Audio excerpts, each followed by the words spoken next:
Bonjour tout le monde, je m'appelle Annie Soleil-Proto, je suis animatrice à la télé, à la radio, mais aujourd'hui, c'est pour se parler de maison qu'on est réunis. Et pour ça, il y a Martin Desfossés qui est avec moi. Martin, toi, t'es coach en immobilier. Coach en immobilier depuis 15 ans pour du proprio et je suis aussi un père de famille. Donc, les finances personnelles, ça m'interpelle beaucoup. Puis je trouve que c'est un angle intéressant pour aborder l'immobilier. Oui, parce que c'est de ça dont on va parler aujourd'hui. Puis tu vois, les finances personnelles, ça m'interpelle aussi énormément parce que moi, je rénove ma maison en ce moment. Ouais. Et c'est une maison dans laquelle j'habite depuis toujours. C'est ma maison d'enfance. Puis là, ça fait 1 an et 4 mois que je ne l'habite pas, que je squatte un peu partout chez mes amis. Parce que ça fait 1 an et demi que mes factures n'arrêtent pas d'augmenter pour ces rénovations-là. Donc, on réalise que l'argent est important. Hein? Exactement. Donc, j'avais très envie de parler de ce sujet-là avec toi aujourd'hui. Ça m'amène à te parler d'une recherche que j'ai faite cette semaine parce que je trouvais donc important de voir où va mon argent. Parce que l'argent qu'on dépense, l'argent qu'on économise va avoir un impact sur nos finances personnelles à court, moyen et long terme. Et je me suis amusé à regarder si je plaçais, par exemple, une commission que j'allais épargner en vendant ma propriété par moi-même avec du proprio. Et je me suis dit, je vais placer 23 000 $. Donc, c'est 4 d'une propriété de 500 000 là. 20 000 plus taxes, 23 000. Je prends 23 000, je le place à 4 d'intérêt pendant 25 ans. Le chiffre? Je le sais pas. 60 000 $ à peu près. Et là là! Donc, le 23 000 payé maintenant, c'est un placement que je n'aurai pas, qui va valoir 60 000 dans 25 ans. Quand tu dis le chiffre, ça me fait penser, mon Dieu, il faut être discipliné dans la vie et ça rapporte.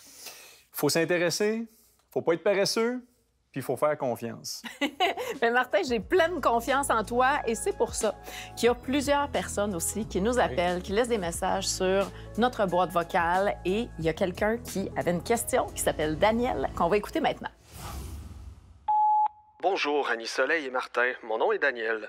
Considérant la situation plutôt inhabituelle du marché immobilier, j'aurais quelques questions pour vous.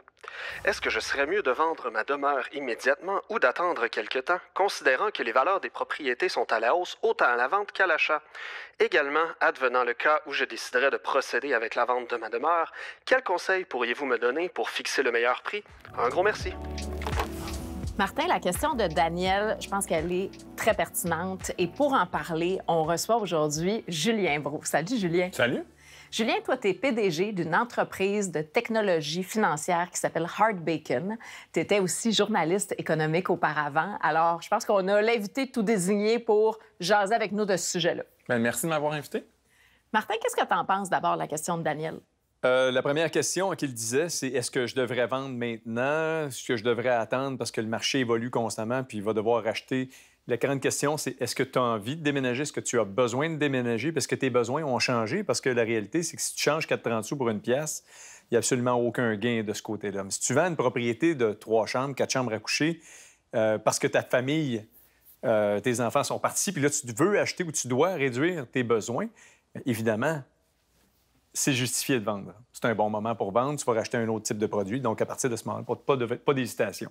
Moi, ça me fait toujours rire, cette question-là, parce que, ultimement, puis tu sais, il y a une fausse phrase qu'on dit, une maison, c'est le plus grand investissement dans notre vie. Ouais. C'est probablement la plus grosse décision financière que les gens font durant leur vie, mais c'est plus ou moins un investissement dans le sens que si on y habite, je parle pas d'un immeuble à revenus, qui est une autre histoire, on y habite. Donc, admettons que le marché, on estime, admettons qu'on fait des analyses, puis on dit le marché immobilier est surestimé. Puis c'est extrêmement dur de savoir où va le marché.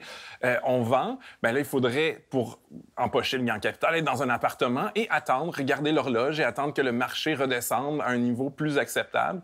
Et l'enjeu, c'est que les cycles en immobilier sont extrêmement longs, donc on pourrait attendre 70, 80 ans de retourner dans une maison. Je dis pas que ça va être le cas, peut-être que ça va baisser dans 5 ans, personne ne le sait, c'est un autre enjeu. Donc, en général, je pense que, tu sais, quand on regarde le marché immobilier qu'on achète une maison pour y habiter, bien, il n'y a pas vraiment d'analyse de marché. C'est plus, est-ce que j'ai besoin de ça? Est-ce que... moi, je pense que surtout au niveau des condos, on devrait analyser aussi le cas d'être en appartement. Est-ce que c'est lequel est plus rentable? Mais souvent, c'est qu'il n'y a pas beaucoup de maisons avec un terrain, etc. à louer. Donc, souvent, on va prendre la décision d'acheter une maison, pas parce que c'est le meilleur investissement. Puis je ne dis pas que c'est pas un mauvais investissement, mais souvent, c'est comme les gens deviennent habitués à vivre dans une maison, ben c'est peut-être quand ils vont mourir, leurs héritiers qui vont la revendre. Donc, à ce ce moment-là, c'est plus ou moins un investissement. Donc, c'est plus une question de choix, une question de désir de se retrouver dans ses affaires, d'avoir une grande liberté d'action, donc de pouvoir faire les aménagements, les rénovations, puis de se bâtir un patrimoine en se forçant une économie. Bien, c'est ça, parce que contrairement au marché boursier où on investit soit pour un projet futur ou pour la retraite, bien, on ne la revendra pas, cette maison-là. Quand on va la revendre, on va en racheter une le lendemain. Donc, l'essayer de dire « Ah, c'est le bon moment pour acheter » ou « C'est le mauvais moment ». Et même si les prix baissent, puis on vient d'acheter, puis, mettons, les prix de l'immobilier baissent, bien, de toute façon, c'est quoi la différence pour vous? C'est juste que sur papier, dire « Ah, si je la vends, tu sais, je n'ai pas fait de rendement », mais la réalité, c'est qu'on y habite. Donc, on peut être très, très patient quand on est juste là pour habiter une maison. Peut-être que le marché va remonter. Puis, selon moi, il ne faut pas trop s'occuper du marché si on achète une maison pour y habiter. Oui, mais moi, je dis souvent, c'est le plus gros achat qu'on va faire dans une vie. Mais maintenant, est-ce que c'est une dépense? Est-ce que c'est un investissement? C'est selon. Hein? Tout va dépendre d'un Ça dépend si on en paquet tire de des facteurs. revenus. Pour moi, c'est plus ou moins un investissement, à moins qu'on prévoit dans sa vie revenir en appartement, ce qui est très rare, ou sinon, s'il y a d'autres logements qu'on peut louer dans la propriété. Mais si c'est pour y habiter, c'est plus ou moins un investissement, c'est plus un choix de vie. Puis Julien, évidemment, quand on est un vendeur, on veut tirer le maximum possible de sa propriété. Oui. On veut la vendre au plus gros prix. De ton point de vue, est-ce que ça te semble souhaitable et justifié aussi de vendre au maximum possible? Bien, c'est normal. Je veux dire, tu sais, la théorie, toute l'économie puis la théorie économique est basée sur le fait que les gens veulent maximiser leurs bénéfices de toute transaction et de leur argent.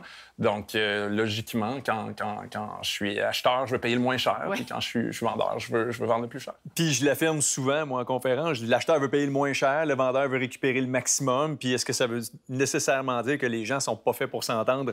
Loin de là. Il va toujours y avoir des gens qui vont acheter, toujours des gens qui vont vouloir vendre. Puis après ça, c'est de se parler, puis c'est de s'entendre sur un montant qui fait notre bonheur. Si je décide demain matin, Martin, que je veux vendre ma maison, que je le fais avec l'aide du proprio, ça veut dire ça que j'ai pas besoin de suivre un processus où j'aurai à payer une commission à la vente à un courtier immobilier. Donc, cet argent-là, je l'économise en quelque part. Tu n'as pas de commission à la vente à payer. C'est un choix que chaque propriétaire décide de faire, c'est-à-dire de vendre avec ou sans courtier. Mais financièrement, vendre sans payer la commission, c'est évidemment très payant. Effectivement. Puis en plus, on parle d'argent après impôt parce qu'on ne paiera pas de l'impôt parce qu'on a économisé une commission. Donc, quelqu'un, par exemple, voudrait augmenter ses revenus peut-être en vendant. Je connais du monde qui vend des choses sur Kijiji, des vieux vélos puis des trucs comme ça. Bien, il faudrait vendre plus que 20 000 $ de vieux vélos. Un, ça prendrait probablement pas mal plus que 40 heures. Et deux, il faudrait en vendre probablement pour peut-être 30 000, dépendamment du taux d'imposition de la personne. Mais c'est une décision qui est très importante, va avoir un impact significatif sur la vie financière et les projets financiers d'un individu. Si je fais du pouce là-dessus, c'est que les gens vont généralement pas rester propriétaires pendant 30 ans aujourd'hui. Il y en a beaucoup des gens qui restent propriétaires pendant 30 ans, mais il y en a qui vont déménager aux 5, 7, 10 ans. Fait que si on prend ça en considération, bien, prendre ce projet-là aujourd'hui nous permet d'acquérir une expertise, une expérience qu'on va certainement reproduire aussi au moment de la prochaine revente. Et donc, bien, c'est 2, 3, 4 transactions peut-être dans une vie. Fait que vu comme ça aussi, bien, ça donne la motivation de s'intéresser davantage au processus puis d'apprendre à se faire confiance aussi avec le temps. Bien, ce que tu dis là, moi, ça me fait penser aux dépenses qu'il faut prévoir quand on la vend, notre maison. Parce que tu vois, bon, tu le sais, c'est un cas particulier qui démontre, je ne sais pas si c'est un équilibre ou un déséquilibre mental que j'ai, mais j'ai jamais déménagé de ma vie, moi. Donc, c'est la maison de mon père que j'ai achetée. Et quand on vend sa maison, donc, ça vient forcément avec des dépenses. C'est quoi ces dépenses-là? Qu'on vende avec ou sans courtier, il va toujours y avoir des frais afférents. Par exemple, si on n'a pas de certificat de localisation, on va devoir en faire un nouveau. Ça va coûter 1 000, 2 000 $ selon. Mais ça sera toujours des frais qui vont être assumés par le propriétaire-vendeur. En fait, dans la presque totalité des cas, à moins d'une entente différente avec l'acheteur. Il va y avoir des frais aussi liés à l'acquisition d'une propriété. On paie de taxes de bienvenue, qui est le droit de mutation. Bien, encore une fois, à chaque fois qu'on déménage, on a des frais assumés. Fait que de part et d'autre, côté achat, côté vendeur, il va y avoir des frais assumés.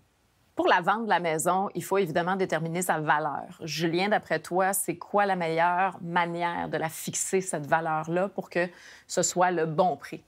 Mais le marché immobilier, même si on voit des tendances, donc il réagit en fonction des taux d'intérêt puis ce qui se passe dans les marchés financiers, mais il est très, très local. C'est-à-dire que peut-être qu'à Montréal, même à Montréal, de des valorisations complètement différentes en fonction des quartiers. Fait que je dirais que ce serait d'aller au registre foncier, de regarder les ventes les plus récentes pour des propriétés qui ont des caractéristiques similaires. Donc, le nombre de pieds carrés du terrain, la surface habitable, l'année de construction, etc. Donc, si on regarde une maison qui est un miroir, c'est sûr qu'on trouve jamais, il n'y a jamais de perfection quand on valorise que ce soit des maisons, des entreprises. Mais si on voit une maison qui est très similaire, qui est dans le même quartier et qui a été vendue récemment, mais là, ça nous donne une très bonne idée OK, bien, ça ressemble pas mal à ma maison, elle n'est pas très loin, puis elle s'est vendue ça. Et c'est pour ça que c'est un marché qui évolue très rapidement, parce que des fois, les gens disent « Ah, c'est extra, tu sais, comment c'est arrivé, tu sais, les maisons ont quasiment doublé le prix. Puis souvent, ça peut être juste une transaction qui fait en sorte que ce quartier-là, les maisons valent, je sais pas, 30 de plus parce que, ben il y a quelqu'un, il y avait juste une maison à vendre dans le quartier, puis il y avait des acheteurs qui étaient désespérés. Donc, il faut faire attention aussi avec ça parce que peut-être que, tu sais, une ou deux transactions peut-être que ne représente pas le marché. Mais je dirais, en tant que vendeur, ben on regarde le prix le plus élevé, puis on essaye ça. J'imagine, je ne suis pas courtier immobilier, mais... Tes réponses sont super bonnes. Tu as parlé de comparables, donc les propriétés similaires à la nôtre qui ont été vendues récemment. Puis oui, le registre foncier va finalement dénombrer toutes les transactions qui ont été effectuées puis qui ont été publiées.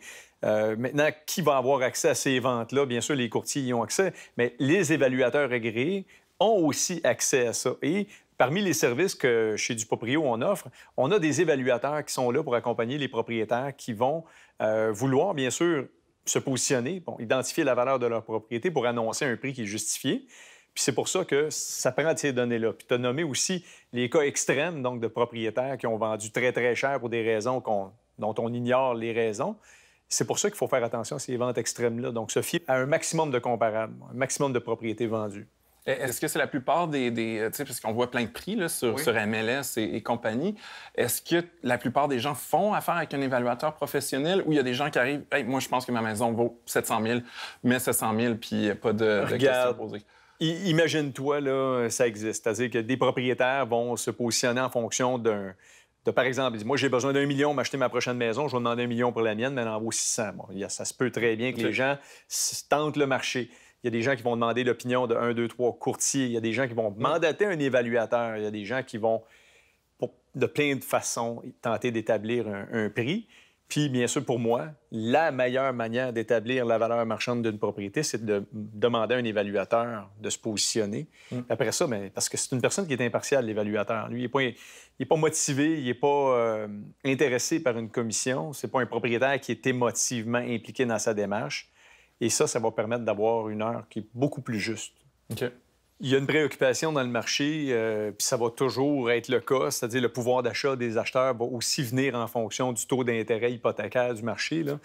Je sais que les gens ont vu, de par l'augmentation des taux, leur capacité d'emprunt réduite. Ceci étant dit, pour moi, ça ne m'inquiète pas pour les propriétaires vendeurs puis la valeur des propriétés, parce qu'il y a une raison à ça. C'est que la personne qui avait une capacité d'emprunt de 400 000 avec un taux hypothécaire qui est plus élevé, a quand même une capacité d'emprunt. Elle est réduite, mais elle est encore existante. Et c'est là qu'on a l'impression que les gens ils s'inquiètent pour rien. C'est-à-dire que, oui, la personne qui avait 400 a maintenant 350, la personne qui avait 500 en a maintenant 450, la personne qui en avait 700 en a encore probablement au-dessus de 600. Donc, les gens ont encore une capacité d'achat. Les propriétaires vendeurs vont être capables de vendre parce qu'il y aura toujours des acheteurs qui vont vouloir acquérir une propriété. C'est tout simplement un déplacement. Les acheteurs vont être obligés de regarder d'autres types de propriétés qui en ont peut-être un peu moins à offrir pour les mêmes prix. C'est pour ça qu'il n'y a pas de grandes inquiétudes par rapport aux valeurs de propriété. Et quand on achète et qu'on est à l'étape où on va à la caisse ou à la banque faire une demande pour avoir un prêt hypothécaire, à quoi il faut s'attendre? Ah bien, ils vont nous demander nos revenus. Les travailleurs autonomes, c'est plus difficile. Quand moi, j'avais acheté mon condo, j'étais travailleur autonome, puis là, ils me demandaient plusieurs années de preuves de revenus. Et ils vont faire des tests à savoir si c'est quoi vos dettes. Donc, quelqu'un qui a des très bons revenus, mais qui est trop endetté, ça va réduire sa capacité d'emprunter. Après ça, on va déterminer un chiffre. Cela dit, moi, je pense que les gens, c'est une décision très importante. Donc, c'est pas parce qu'un courtier hypothécaire ou la banque vous dit que vous pouvez acheter une maison jusqu'à 600 000 que vous devez nécessairement acheter une maison à 600 000, même si on fait des calculs que pour monsieur, madame, tout le monde, ça devrait être correct. C'est vous, là, tu sais, pour la banque, c'est un jeu de chiffres, puis en général, ça fonctionne. Assurez-vous que ça fonctionne. Moi, avant de faire une acquisition de cette taille-là, je ferais des projections basées sur mon budget pour m'assurer que même si les taux augmentent plus que ce qu'on pense, je vais être correct.